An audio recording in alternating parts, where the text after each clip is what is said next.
You think the internet made you addicted to your phone? It didn't. Scientists proved this was coming 70 years before the first iPhone existed, and they proved it by nearly breaking people's minds. In 1951, a psychologist named Donald Hebb was working at McGill University in Montreal. He wasn't studying phones, nor he was studying addiction. He was studying something much simpler. What happens to a mind when nothing happens to it at all? Hebb built a small, padded room. No windows, no sound. He put students inside, lying on a cot, wearing translucent goggles that let in light but no shapes, cotton tubes over their hands so they couldn't even feel texture, cardboard cuffs to stop them from touching their own skin. The air conditioner ran constantly, humming the same tone, masking every other sound. The students were paid $20 a day. In 1951, that was serious money, more than double the average daily wage. All they had to do was lie there. No tasks, no stimulation, just stillness. Most of them assumed it would be easy, a break from classes, a paid nap. Some joked with the researchers on their way in, already planning what they'd do with the money. They were wrong.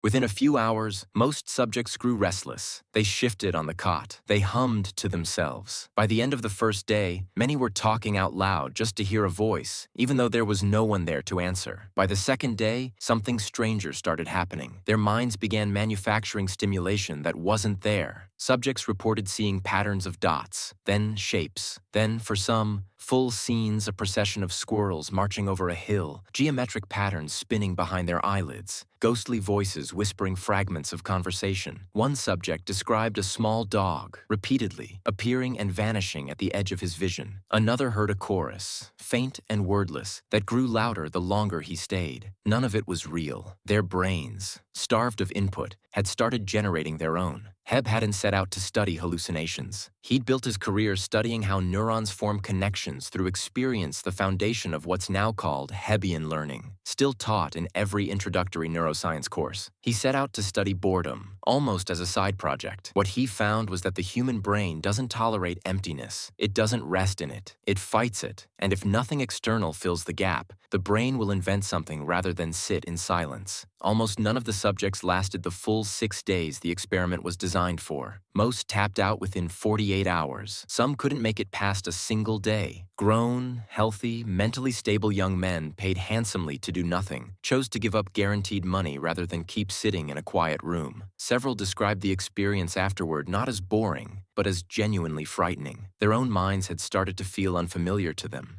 Hebb published his findings and moved on to other work, eventually becoming one of the most influential figures in 20th century psychology. For decades, sensory deprivation research sat mostly in textbooks, cited as a curiosity about extreme isolation, solitary confinement, deep space travel, that kind of thing. Nobody thought it had anything to do with ordinary daily life. It was treated as an edge case, something that only mattered if you were an astronaut or a prisoner. And for prisoners, the pattern showed up again, decades later, with far higher stakes. Researchers studying long-term solitary confinement in American prisons during the 1980s and 90s found symptoms that echoed Hebb's padded room almost exactly. Inmates held in isolation for extended periods reported the same manufactured stimulation phantom sounds, flickers of movement that weren't there, an overwhelming urge to create noise just to break the silence, tapping on walls, talking to themselves for hours. Psychiatrist Stuart Grassian, who interviewed dozens of isolated inmates in the 1980s, documented a recognizable cluster of symptoms so consistent across unrelated prisons that he gave it a name, SHU syndrome, after the special housing units where it occurred. The pattern wasn't unique to McGill students or to prisoners. It was a fixed feature of the human mind under any conditions of prolonged emptiness, regardless of who the mind belonged to. But here's the part almost nobody connects to modern life. In 2014, a team of researchers led by psychologist Timothy Wilson at the University of Virginia ran a modern version of Hebb's experiment, except instead of a padded isolation chamber, they used an ordinary room. Comfortable chair, no phone, no book, no task, just 15 minutes alone with your own thoughts. They also gave participants one more option, a device that delivered a mild electric shock if they pressed a button.